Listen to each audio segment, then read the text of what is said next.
pamusoro iyi vakuru vedare ndadzoka ndauya futi pane nyaya iri kunetsa panapa saka ndatigeti timboita feedback tichiona kuti zvinyaya zviri kumbofamba sei.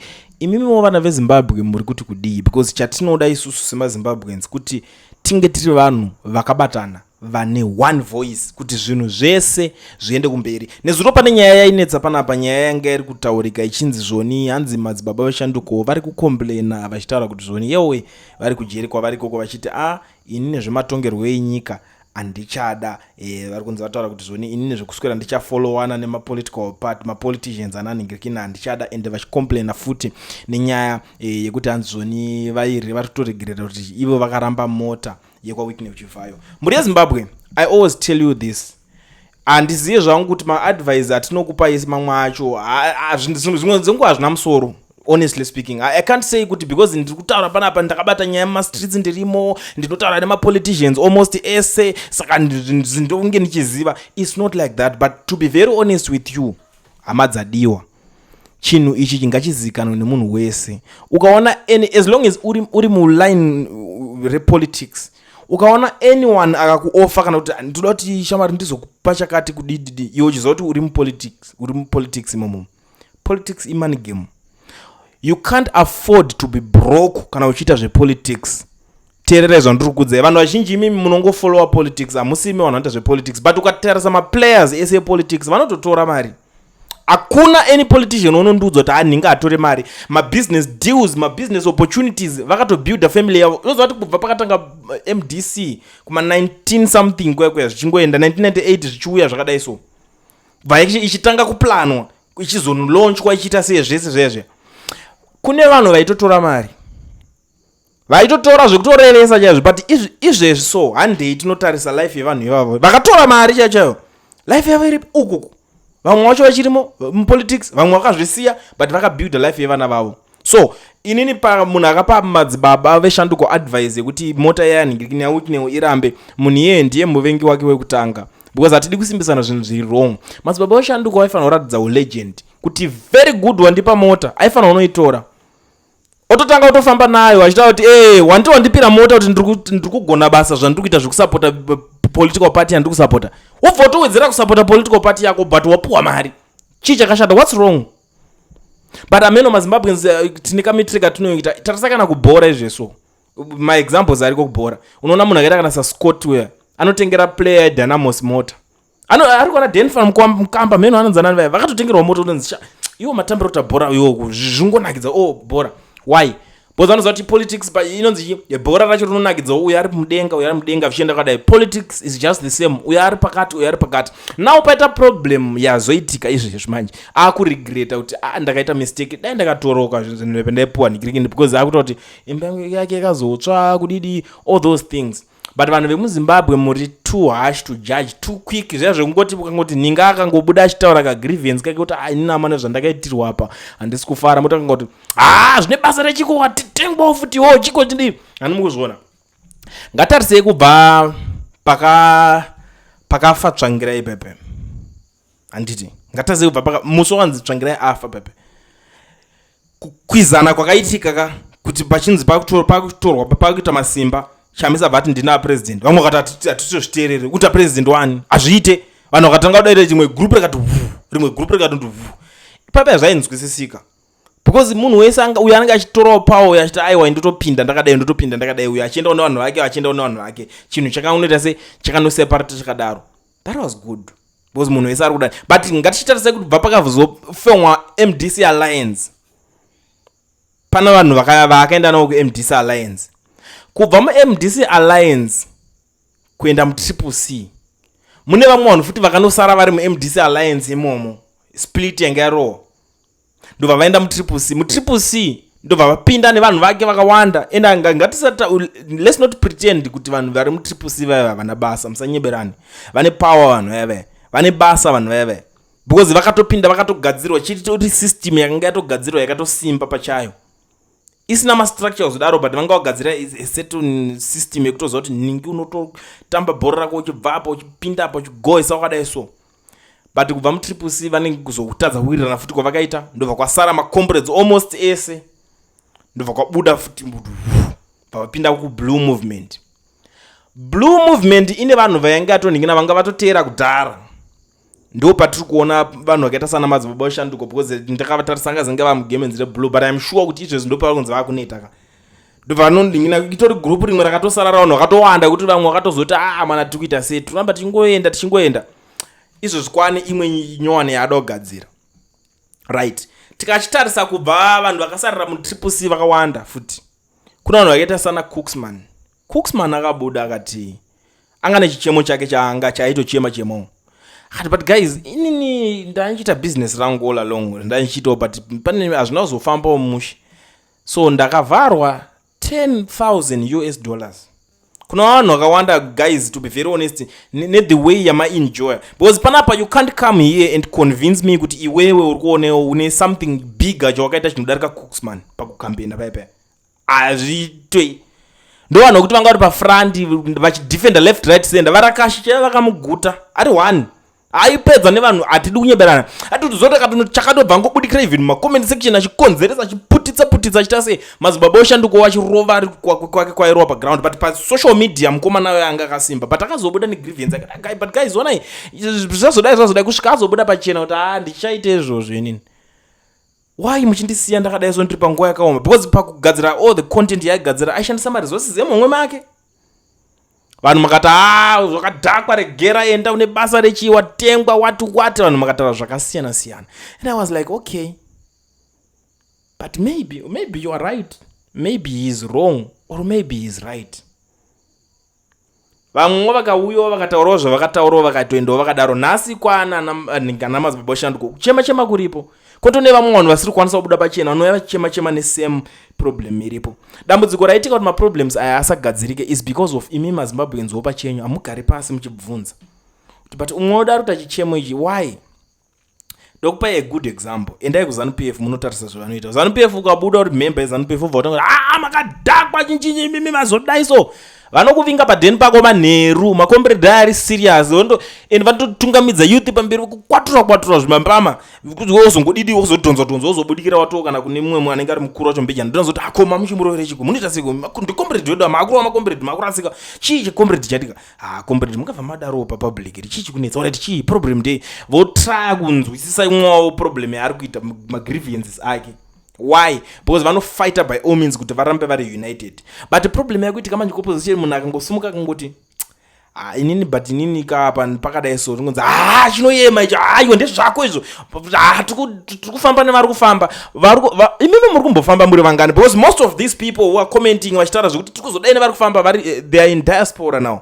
Vanhu vari kuchema vari magrievances akawanda vari paground varipo paZimbabwe izvezvi vari kuzviona ari kutonyorwadziwa ari kuona vanhu vamwe vari kupiwa zvima-opportunities machichi but ko isusuwo wai zvisiri kudai so munhu paanosangana neproblem now izvezvi tapa naMadzibaba Veshanduko like zvamukutaura Madzibaba Veshanduko akaita dzungu anga asingafanira kudaro akadidi. Saka iwe uri kunditaurira here kuti iwe pauri futi ipapapo une zvawakakwanisa kucontribute even pamusangano wacho iwo kudarika Madzibaba Veshanduko? Is that what you are telling me?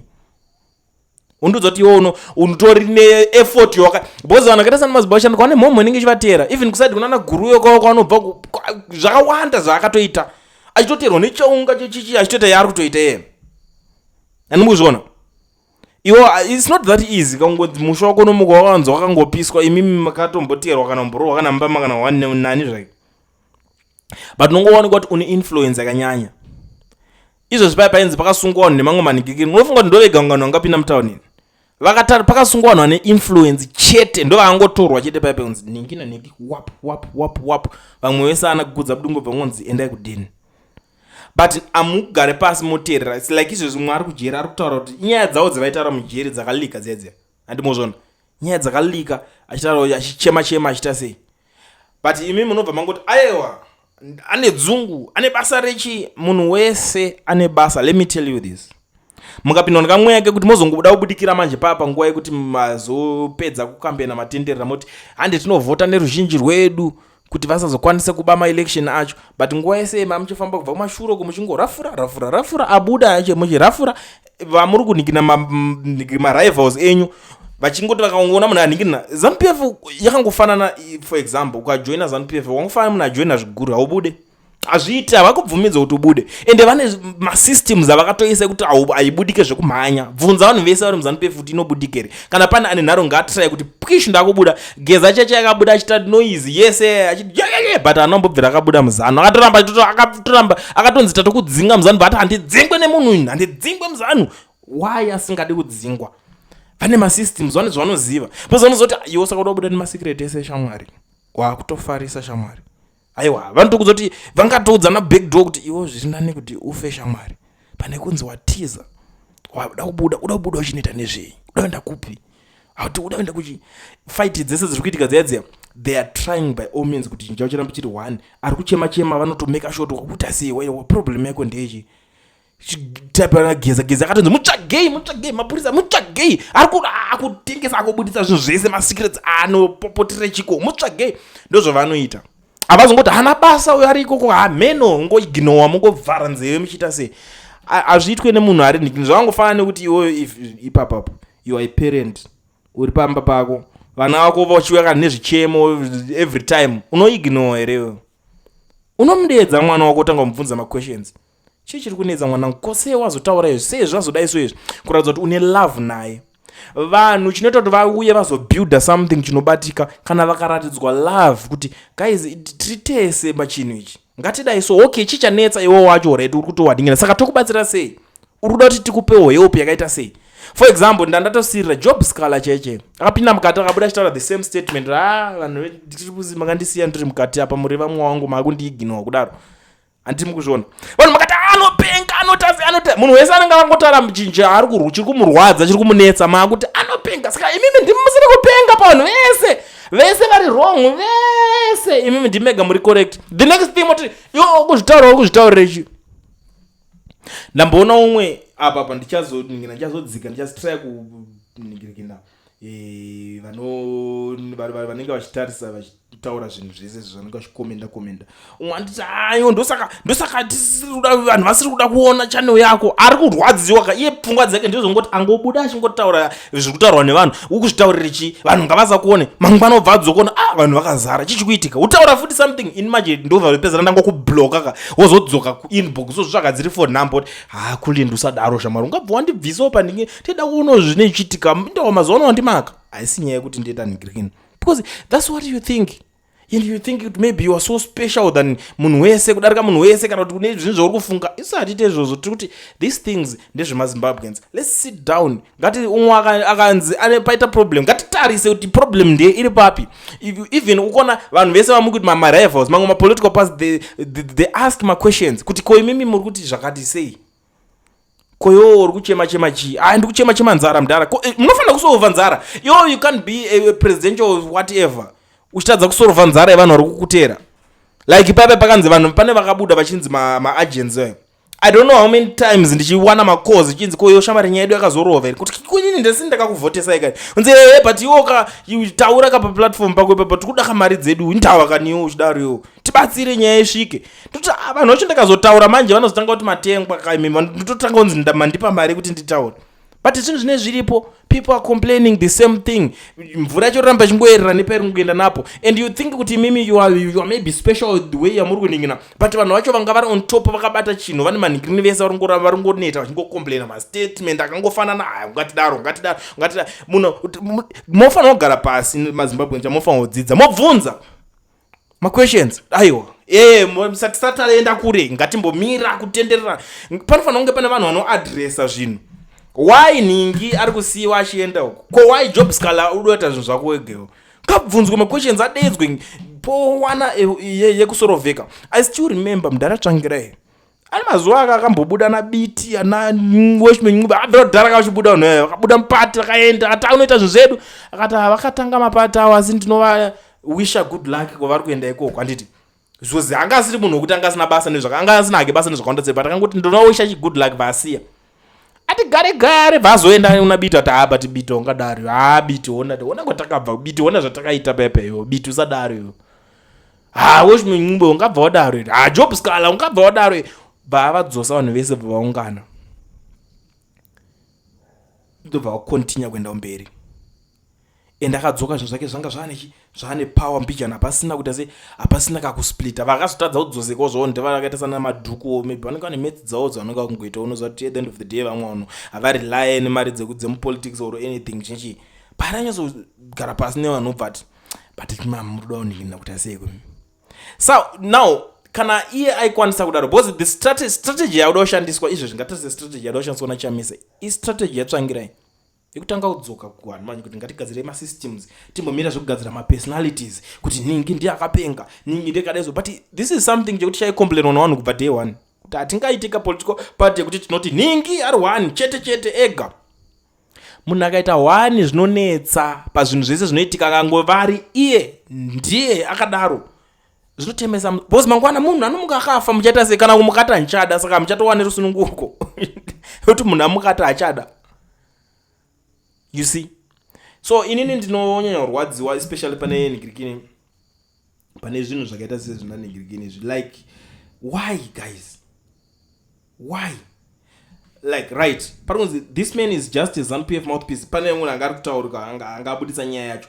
I understand makuwa ko zvataurwa namadzibaba Veshanduko here, you see zvikutaura but nyaya yatobuda ndo zvikutaurwa nemunhu ari kwaari ikoko and isusu tine maways ekuverify andingouye panapa you know for your own information andingouye ndotanga ngotaura nyaya ndotaura nemapoliticians vanhu zhinji nyaya hamuna mafone number emapoliticians imimi amutaure nemapolitician kutona vanhu vakawanda mamwe mapolitician otandoya toti ndoda ngatite interview shamati chichinyi kana kuti shaona ndakazoda izona ndiri MP paipa ndakazoda ndine nyaya yangu dzihobo ndikada kukuratidza ndichakuratidza list one day ndakafarisa just that I don't like kuti muzoziva kuti nachitaura naningi kana ndani naningi hazvina chekuita nemizvo zvanditi but vanhu vari kutoya chitaura zvakawanda unoziva kuti kana imwe information unotofeedwa background ona ndaona uchitaura nyaya imwe yakadai but ndaona ngapande pamwe pauri kubhaiza ona paipa chakanyatsoitika chakati wazviona siyani kutaura zita rangu the way inongoya vamwe vanhu even vanotaura nyaya kuti usataura zita rangu mani ndikudze something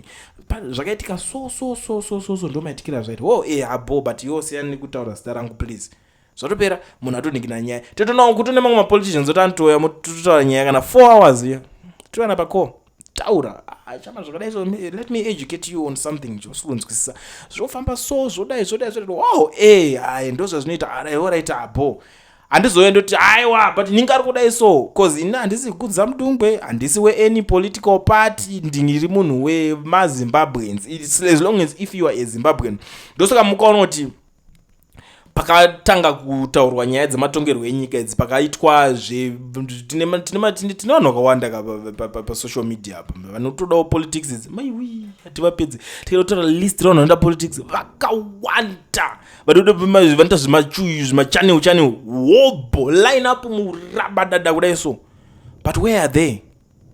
Why are they not relevant zvekudaro? Why?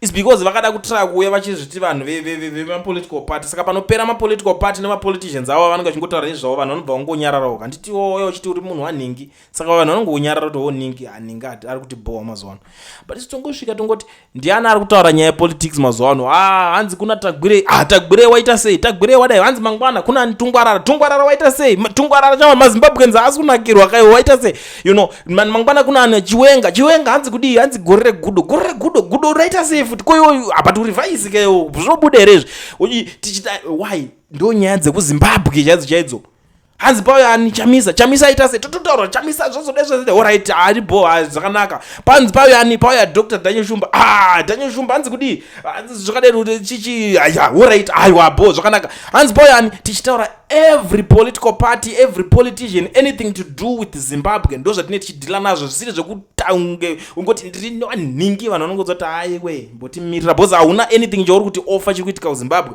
because unogona kuti uri kupedza kuti ndiri waningi vanhu vanoda kutonzwa kuti ko magaya chichazoitika uko ko ningi chichazoitika uko you see so kuona ndo pakazongonosiyanisa zvinhu zvese saka pese patiri kuningina I always tell you guys please zvimwe zvese ngatinetsane ngatiite maarguments ngatisasvike pakuvengerana zvemapoliticians vanhu ende vanochinja anything chatinoita ngatigare pasi totoonesana kuti uyu ari kurasika uyu koiwo akuita sei uyu aiwa ninga kanzi ari kubhaiza tsvagai maways ekuda kunzwisisa Unozwa munhu anonzwisisa akanaka kana munhu anobvunza maquestions ko ningi uri kurasika papiwo chichiri kuitika ko waita sei apa shamari mubvunza munhu otopindura kana ari wrong kuti motomuonera kuti haiwa uyu ari wrong.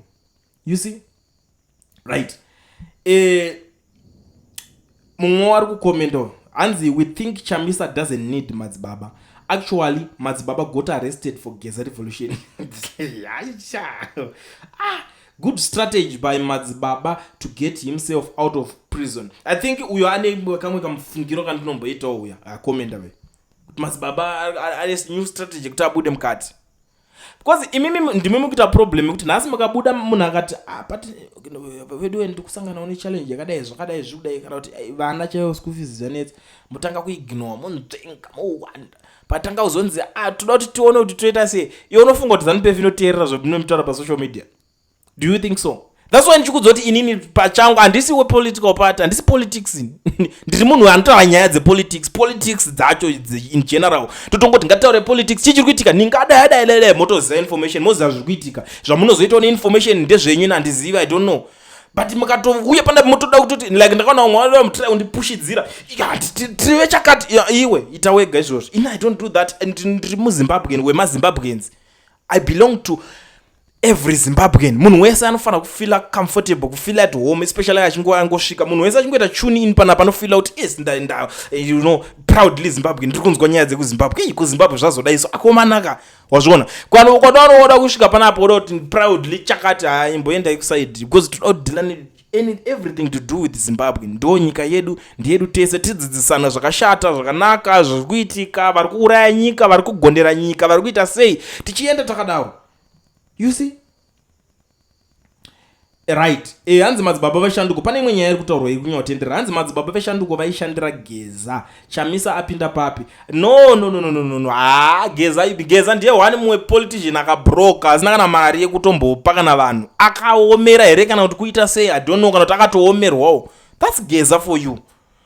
Who doesn't know that? Tokuudza every day here kuti hapana kana yo chitu pane chinobuda mubate kana uchida nhamba dzake tikubatsire kudzitsvaga tikubatsire kuti kuwada nhamba dzacho unozongonzwa rimwe rakuti ndezve revolution hai unoziva chikweyo nyarara iwe unotaura kuti ndezve revolution nokuti panze sungwa kati uzotitange kukufonera takukudzwa ndezve revolution kana kuti vana vako vakutanga kutifonera kuti please share for nhamba dzangu ndiwano vana vangu vaonewo something tobva kuti ndezve revolution tono zvironakidzere. Do you know kuti kuna vamwe vanhu vekuti vanogara vachitora vachitoni-criticize kwete imimi haimamukriticize munokomenda kuna vanhu vanouya kubig door kutanga kuti haiwo kule ndo unenge wakadhakwa kuti utasei ko pana niko ningaita sei alright ninga wrong ko uyu kwapa uri kuita sei apa ndozvona but kuna vamwe vakatozombonzi kuichubva vabatwa vatanga kuzouya manje family dzavo dzakuti muri sei nhamba idzi tagara tichiona baba munenge muchitaura nawo most of the times ende tinotomboti tichitaura nyaya panapa anototaurawo nezvenyu tachikumbirawo kuti kana pane anything chamokwanisa kuitawo chichi kuti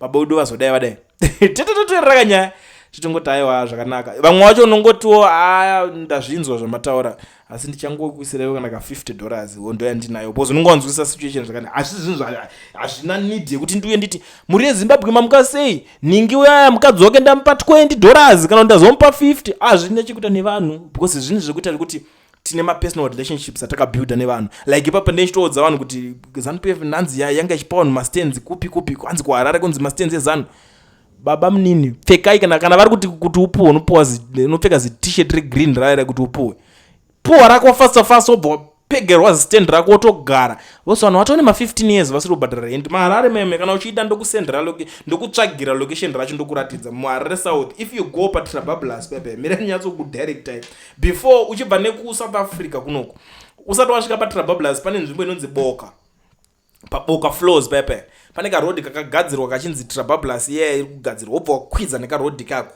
kwanoenda kumakuva B unobva wasvika usati wasvika kumakuva ku B unofamba ukatarisa uchidrive uchienda ikoko ufamba ukatarisa ku left side ramba ukatarisa left side chete ramba ukangotarisa left side chete uchiona dzimba dzese zvakavakwa ikoko dzese vakapuhwa neZANU-PF ZANU ndo yakatovapa madezi kubva madezi aShadrack Mashayamumbe ndo pazvakatotanga Shadrack Mashayamumbe paanga ari MP pepe ndiri kutaura zvandoziva ina ndaura zvinhu zvokuti ndeni sina information vanhu vaikoko vakatona ndichitaura zvandoziva kuti chatanga kutaura. But I'm not saying kuti zvinhu zvazvo because ivhu ragurwa harisi reZANU-PF, ivhu reZimbabwe, iland yeZimbabwe inopera iwo uchiramba uri roja muHarare macho wanzwa kuti pane pazviri kupuwa enda unopuhwa uchekerwa pako ugare. Zimbabwe ndiye munhu wese. But vamwe ndakaona vamwe vachimboti unopenga, umwe akambonditi unopenga. Njazi ndataura statement iroro, it was in 2022. Unorwara unongosimbisa zvinani basa rese. Ndakazoti zvakanaka, anovarerwa kamunhu wadzoka zozidai madhezi ndakatanga kubudisa phone number dzangu. Waita sei, zviri sei shamwari, because unotanga ukandivenga ka ndichikuudza chokwadi uchindivenga chorwadza chokwadi chinonetsa kugamuchira zvobva zvozokubhoha bva uzoti mangwana mfanira yanditara chokwadi man kana ari papi wozouya nozonzwa munhu akutanga kundodza baba ndikutoroja kwakadai so ndoroja kwaHarare kunonzi kwakati mastenza acho akaita sei zvakadai kwakuroja mastenza waituka futi yeZANU wacho wakurojeserwa navanhu veZANU wakaita sei unofunga sei iwewe. So ndo mamwe ma-issues atinenge tichisangana nawo tichidzidzisana nemaZimbabwe, because I love my country, I love my people, I love chinhu chese chinonzi muZimbabwean. Ukabvunza maZimbabwean vese vakasangana naKuliend muSouth Africa vanokutaurira kuti aiwa this guy vibe rake ka1. Ndakatombosangana neumwe munhu even kana muMabawa ndikusangana newe choti iwe Zimbabwe zvakadai tichitaura nyaya nditoti feel kuti ndatosangana ne-brother or a sister to me. Kana uri Mbawa chimwa ndotokutengera uri kumwe as long as totara nyaya dzekuwirirana tazivana kana ndinayo ndotokutengerawo kana unayo ndotokutitenga tatofarirana takutoenda kunhikiri takutoenda mberi. That's life. Ndozvainofanira kuva. And politics adzidi because izvezvi ndakuudza chokwadi vanhu vese vari kutuka vanhu izvezvi muchitukirana politics mukutukirana vanhu mahara. Most of you ndikakutarisai mune nzara chaicho inoitotisa hasha. Look at the people vanhu vari kudiaspora, vanhu vari kuUK nekuchinchi. Ndo type ya vanhu vakatanga kubvunza Chamisa ma-questions. Vanhu vakati diaspora yacho nebasa re, but izvezvo adzoka achiti ndadotanga imwe political movement. Akatanga kutaura pastatement rake, those who are in diaspora this akuda mari kuna vanhu vari kudiaspora. Kunotone group rina vanhu vari diaspora rina vanhu vanenge vachicontribute mari. Those people but pane nguva yekuti vakatanga kunzi diaspora yacho nebasa re mani chichichi neri vamwewo kuti vanenge vasina chavanoziva. But those people in diaspora vane exposure, vanotoziva ma-characters, vanotokuudza kuti isu hatidi zvekujairirwa uyo wakuti saizewo wakuti dherera manje chichicho chakadaro chocho. Vanoda accountability, vanobvunza ma-questions. But unongonzwa rimwe kuti saka ivo vacho vane chi iye paanongotanga anongoziva kuti uku ndokunobva nemari uku vanhu vanochengeta vanotimutsa. So kana vachitimutsa vachita why can't you respect them, why can't you answer ma-questions avanenge vachibvunza. It's not easy kugara muUK meme uchishanda ma-shifts. It's not easy to be in Australia, America, those countries. Not because vanhu vari ikoko vanoramba ndo vanonyaona mavideos angu zvakanyanya that's why you love them. No, I respect those people. It's not easy kutanhaura dollar pamari yauri kuwana yawo but let's do it ngachibudirire chinhu ichi. Iwewo wane makore mangani uchishanda pauri papo wakambotanhaurawo kana mari here ukacontribute kuti towards something kuti chibudirire. Kana usina why usina kucontribute? Why usina kucontribute kuti let's do this? Because you know the truth. You know kuti aiwa zvakandikadai so handibudirira. You know. So munhu wese akakosha, munhu wese anoplay a role. Munhu wese akaningina akauya achichema. If you want to build something chinobudirira muupenyu tinobvunzana ma-questions. Ndakambosangana nomwe munhu so akanditi iwe mfana unondibhowa sterekiwo every day ngomuko chingoti yewe chakadai so ZANU yakadhakwa uchitaura nyaya unondibhowa. I was like you yakuno man iwe man ndatotondiziva chi atanga kuexplaina chinondibhowa pauri manje kuti but unonakidzako but chinondibhowa ndichekuti unozodendo explain my brother ndanyatsobhowa papi nini. Am I wrong though? Ndokunonge ndikubhowa but am I wrong? If I'm wrong tell me. Ndochinja ndiri munhu ame human being ndotogadzirisa kuti but apa I think vanhu vasikuzvida zvigera vasikuride. Unoona munhu akutanga kuti but asi chokwadi but aiwa don't worry unoziva kuti pampacho because unozobvunza munhu ma-questions ka otadza mamwe wacho anoma-answer mamwe wacho ova satisfied because anenge ane half baked information. Umwe munhu anogona kutovenga munhu because ari kuhotspot, umwe munhu anogona kutoningirana nekuti ari kudidi. Tikava vanhu vanoshandisa pfungwa like vanhu vari kudiaspora, vanhu vadiaspora vanofunga zvama. Munhu ari kudiaspora akanzwa chero pachinzi kana kuti Madzibaba Veshanduko achiti zviri kutaurika zvewedu aina ndichafare avamhanyire kumutuka vanomubvunza ma-questions kuchichanetsa. Even vakanzwa kuti ningadai vanomubvunza ma-questions. Ninga ari kuzochema kana kuti vana vake nzara they know those guys, they are my breadwinners for nothing. They ask my questions. So what's so special about iwo wakasara uri kuZimbabwe urutotambura? And those guys, they are fighting. Variko ndonzo vamwe vachiti munongo vasimbisa mahara vavote vanhu vava, they are very important. Ndikutaura if muchitotanga anything ukatry kuvaignore chete ndipo unozoona kukosha kwavo. Even ZANU-PF jayo inondofighta so hard kuti kativhurawo zvimapnikini tito community diaspora community vano kadii diaspora community vano kadii handiti mukuzviona. So pane nyaya iyi umwe wari kutaura kuti chiko vanhu vacho vanokutaura vakawanda veduwe, but anyways I try by all means. Tiananiko hanzi iwo client waita sei, I know vanotaura neni kuti chakadai, so hanzi client usazodai, why are you entertaining a lot of negatives on Chamisa iwe you are decampaigning Chamisa every day tichatadza kutera? No man, and I'm not decampaigning anyone. Inini ndati I'm a Zimbabwean. I can't ignore my fellow Zimbabwean achichema. I can't ignore someone achicomplainer. I can't ignore my fellow brother achitaura something ane something chaari kuchema kuti chakati. Ndoramba ndakangonyarara ndinongoti ngatingova positive mind. Haisi nguva yeelection, haisi nguva yechi uri kuchema chitobvunza. My brother, why are you complaining? Why are you complaining? And to those people who are saying maybe Ningi is better, go to their channels. Why are you still here? Because there's no point but Ningi ngarinani musingaone kwa Ningi kwacho. Go there. Square koko.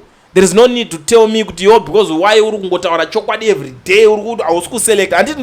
Atidi kutaura nyaya tikataura nyaya yakatoti nhasi tikavati kati ZANU-PF yakadhakwa maiona yada moombera maoko mangwana totadzoka kuti but uyu adhakwawo futi mukumona zvat mutanga kuti aiwa hazvisi right Ningi habatwi kubatwa panapa hapana munhu asingabatwi kubatwa atadza anototaura Ningi ari kutaura. Let's remember this guy. Let's remember Madzibaba Veshanduko. Let's remember Ningi. Mangwana ndiwe. Do you know kuti vazhinji kukomenda zvamunototaura pa social media one day vazhinji munotuka kana macomments umwe musi uchanyururwa nditi munozoya muchitotuka kana munanga kwa comment section uchangotoka vari ronyururwa nzi nyuku yakuno handiti the next thing your family or someone anouyawo kana mukadzi wako yo ndianotanga kana kubata phone ona nhamba kana dzakanzi kuliend oti but murume wangu anogara achiona kuliend panapa manfonere kuliend murume wangu asungirwa chakadai anditi totanga kudzifambira totofambisa nyaya shamwari Ningi asungwa kuziya. Do you know kuti panosungwa vanhu pese paipai ndotoenda kuma inbox koma leaders enyu acho ma opposition leaders or anyone pano ndisina nhamba dzake ndotoenda ndosvika ndoti Ningi ari kunzi asungwa kaita plan. Most of the messages vanovhura the blue tick kana pane nyaya yakadayo mamwe wacho anongoti noted thanks zvati iri bo mamwe wacho anongoti kakasharp zvatosvika shoko handiti. So problem yenyu izori papi kana umwe munhu akauya achiti ari kuchema asi kufara nezvinenge zvaitika ari kudawo kubatsirwawo like zvamuri kuita kune vangu ndopandiri kuzongeta problem nevanhu vane problem.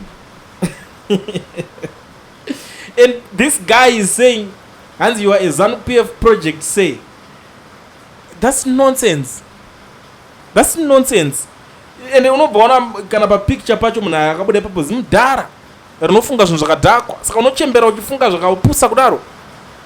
ZANU-PF yekuti ikasangana neni kutongondirwa mambama pasina kana kunegotiata chii chakadaro ichocho vanongobhura dance kutongosangana neni utongoti mufana uyu wamuziva here votobhura dance zvoziva you are ZANU-PF project. How many times ndichimhanya ini ndini munhu anomhanya manje maburnouts kutotiza chakwe ini ndaleta nekumhanyiswa handidi kunyambera imi hamutsvagwe munhu akana basa vazhinji vacho imi mutori kuZimbabwe. Some of you comment that uri kuZimbabwe ayo you are chakati. Some of them vatori vanhu vezanu vacho futi vanoipoikana nechokwadi chene chitaura arizongotaimira ngoti nhasi wamunzwa pano ari kutaura zvakadai so ari kupesana wamwe wake. Let's cause confusion ipapo timoti you are ZANU-PF project. Prove it. I always challenge people. Prove it. Proof inodiwa unondiprova wobva woyoti iyo shamwari iwewe wakazolaiwa wakadai wobudisa like what I always do vamwe venyu izvezvi so ini ndokunhonga chero kwauri kandotokudza kuti iwewe wakadai handitauri zvisina umboyo not even one day. Anyway, nyaya yangu yazorebesa sori zvenyu handichakwanise kutaura right. Gatoona uyu hanzi zimhino rinenge redhongi unonyeba tinoda kunzwa ivo madzibaba vachitaura vomene kwete iwewe unotaura zvakadai. Chamisa handiye akadedzera demo. Hapana munhu amboti Chamisa akadedzera demo. Chamisa hafa akadedzera demonstration muZimbabwe because anotya. I always tell you this, kana wasvotwa ndiprove kana one ndidedzere kana ndisendere ka screenshot kwakaona Chamisa achiti munhu wese ande muroad ndisendere aende ka because anotya ka. So mukutya here kutaura kuti munhu anotya kudedzera zvedemo. What are you saying? Vanhu vese vari imi mamusi vanhu veopposition. Vanhu veopposition nje vakatoita problem naChamisa wacho nenyaya yekutadza yekutya kudedzera mademo. Wotaura iwo zvako kuti unongofarira kana kuti wakangozotota t-shirt yekutengerwa yakanzi Chamisa. Iwe vanhu vanomwati naye vakatoita problem naye kuchimudzwa kuti mudhara ko wai uchitya kudedzera demo. Wotaura iwo zvako haatodedzere demo anozvitya. Iwewe zvawotaura iwo zvako kutoti kana phone number dzaChamisa hauna kaiwo but uri kutotora kuti Chamisa because akadai so imboenda paside naye padhuze naye womboenda padhuze naye kana zve 1 month wozodzoka toona kuti atichataurire tiri pachinhu 1. I speak to different people panapa vanenge vanotoswera naye vari kutoda muofisi make shamwari zvakadai. It's not that good kuti ndizotaura kuti ndataura nanhingi anoshanda naye ndataura nanhingi anodai no.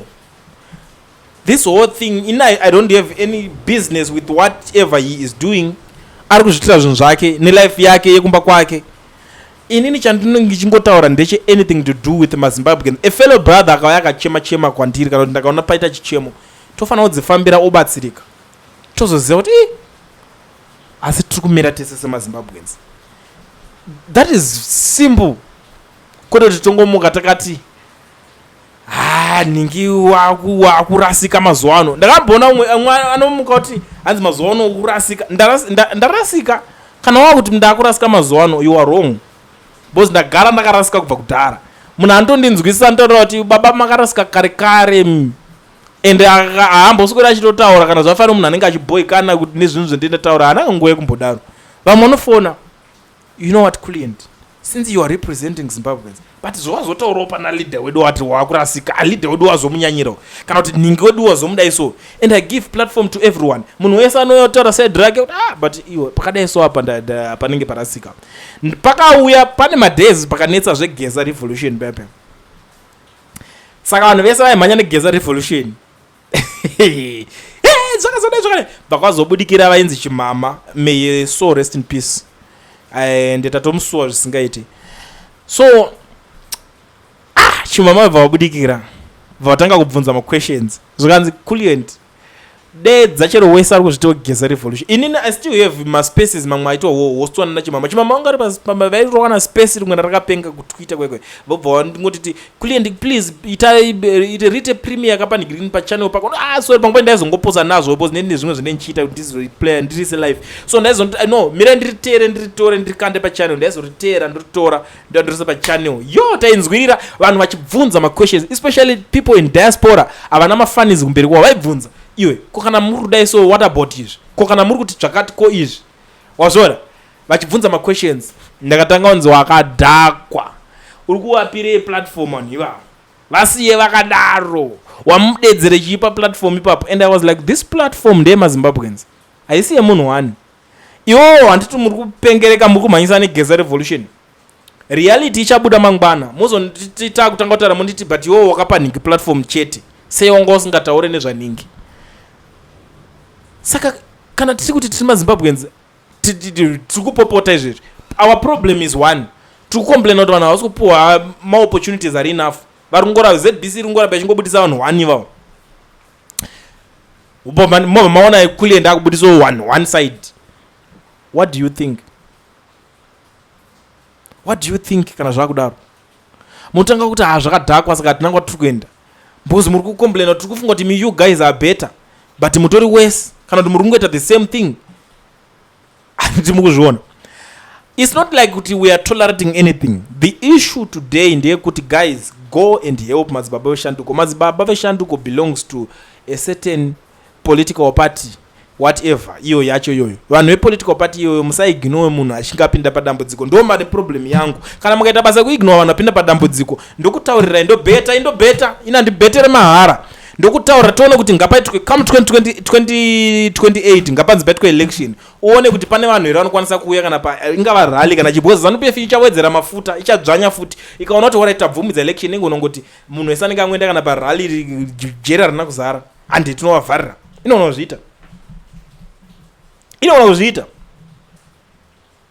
kuzviita ZANU-PF iyaya zanu chacho inozviita. Saka maramba muchingoti umwenyu akapinda pamahwani momuignore motanga kuti akangoti but koma angundiregerera motanga kuti wakutoti ataka watengwa watopuwa mari rujeri ikoko. Tinge tichienda kupi? Zimbabwe is a beautiful country kana takabatana tichinzwisisana tichinzwirana tsitsi umwe akapinda mahwani obatsirwa iwo ukapinda zvinoona kutadza kumeka sense. I still remember pane umwe munhu aigara achindishaudha mana pasungwa muSouth Africa muno asungirwa nyaya dzakasungirwawo unotamba iwe yakanoti month da unombotanga wakatenza second month da third month da kazocho bati ko hamuna kana mashamwari anotanga achauya vopedzera vapera basi maimbofollowa ninge mukadzi chakangondipinda nekuti ndokumbura mutibatsiro murume wangu aiona platform yenyu every day so mukadzi chakanditanga nenhamba dzemufesi iyi bcause munhu wekuti aitukirira kuseri nekuseri kuinbox neoutside comment section. I was like okay chiri kunetsa nai comrade ndatarisa nhamba munhu wacho akatozobudake anotozviziva munhu wacho iye chiri kunetsa nai bhururu ndozvaitika chichi wasona saka ini ndokubatsira ndichitangirawo papi niniwo cause tingotese tiuye tingori maZimbabweans ari pakuzama tiri kushaya life so ndiudzo ndokwanisa kubatsira sei kuti uri munhu wepolitics uri wechi because normally my problems anonzisa ndepolitics ndokubatsira sei murume wenyu ndakutanga kuscrolla kudaizo because normally mamwe messages anozongonikina my PA ndiye anozongowanza ndibatsira ngoona messages mamwe achipindura chidai ndakutanga kuscrolla message ndikuona yo munhu aita kundisquarera aikona kuti kana 15 message pazuva asina kuona kupindurwa achitukirira. And I was like, no, let's lead by example. We are all Zimbabweans. Let's show love. So akabva azotaurawo political party yake yaanosapota yainditukira but aisapota certain political party iyoyo ata unogonetseka nauri political party because of nyaya idzi mina ndinotara bhozi ini ndozana nokwana pandangomubata munhu wekundinginora kuti una mwonyo akadai udzi alright sharp saka zvodi habo chichichichi mandatokonekta nemukadzi wacho hangwa diki maprocesses atofambiswa gaga chichiri kunetsa rent yaoverdue watoeva kwachu vatopolishana vapedza. The next thing akadzoka up to nhasi that guy is my biggest fan panapa anongoti zvezovataura sometimes anouya kuti pauri wrong uchamara achiseka but you are wrong ondicorrecta pandiri wrong handiti noti zveya zvekuti tiri kushaudhana tokuita sei boza anodonzwisisa akatodzidzawo kuti munhu ane grievance ngaatariswe kuti ari kuita sei because there is no way kuti ndongomuka kusenditongongoti but koningi mukumuregerera aita sei